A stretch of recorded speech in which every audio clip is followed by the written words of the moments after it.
Papoose explains why his $1.5 million record deal was the worst mistake he ever made. $1.5 million as an advance is a lot of money to give somebody to make back, you know what I'm saying? Depending on when he got it and at the time he got it, how popping he was, you know what I'm saying? It could be nothing, but it could also be a whole lot too.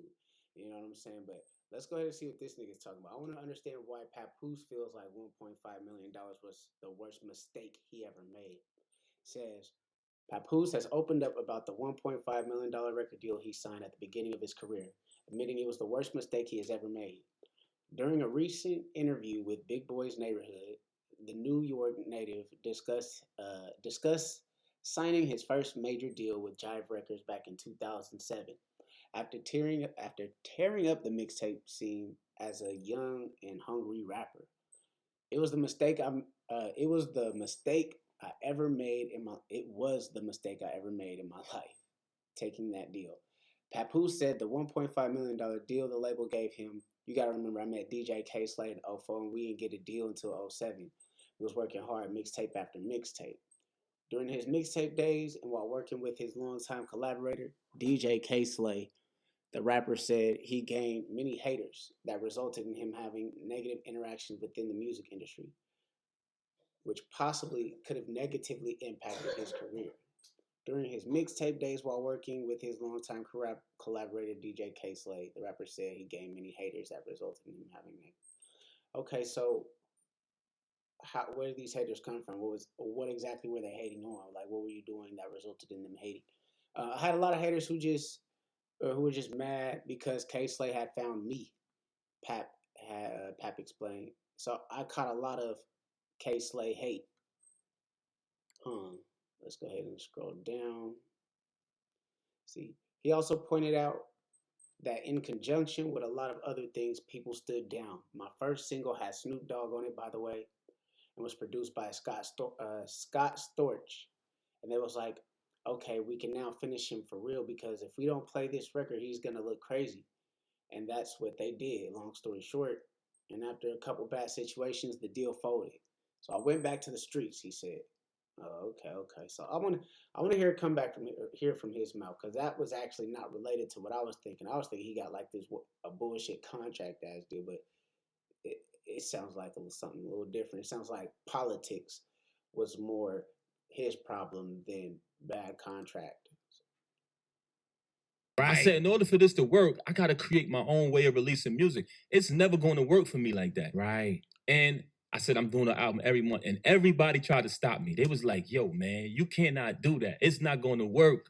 You know what I mean? You're overlapping yourself. And when I tell you, bro, it was the best thing I ever did. And the thing about it too, man, is that real people came aboard. You know what I'm saying? Oh, man, it got crazy. Yeah. I started out in January, it was just me.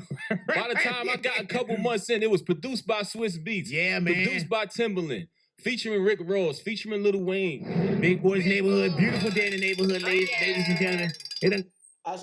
I could see how that could cause hate, but it sounds like to me it just sounds like he folded. You know what I'm saying? Like I don't know. Correct me if I'm wrong, y'all. Drop in the comments. It sounds like he folded. I'm gonna keep playing it. I'm not gonna watch this whole hour thing. I'm gonna just play a little bit. We gonna see what he's talking about.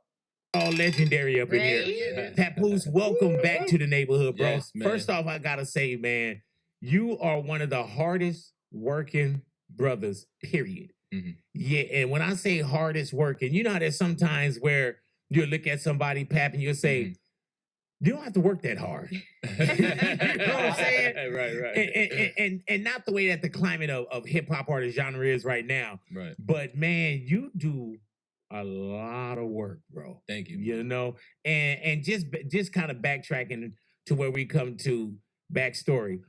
How did you fall in love with hip hop? Like, you know, at some point, man, hip hop gets introduced to you. Yeah. How did that happen for you, Pap? Man, I would have to say, as a kid, hearing Rakim. Yeah, man. You know what I mean? Big Daddy Kane. Mm-hmm. My aunt used to hold my hand and drive me to the park jams. They had park jams out in Queens. So I lived in Brooklyn, but my grandmother lived in Queens. So when I went to visit my grandmother, I remember being 5 years old, and my aunt Renee, shout out to my aunt Renee, she was just holding my hand, going to one of her friends' crib, and I just heard music blasting, Dougie Fresh, Slick. And I was just new to it all. And then one time a friend of the family came over to my crib and he was playing, he had this cassette tape.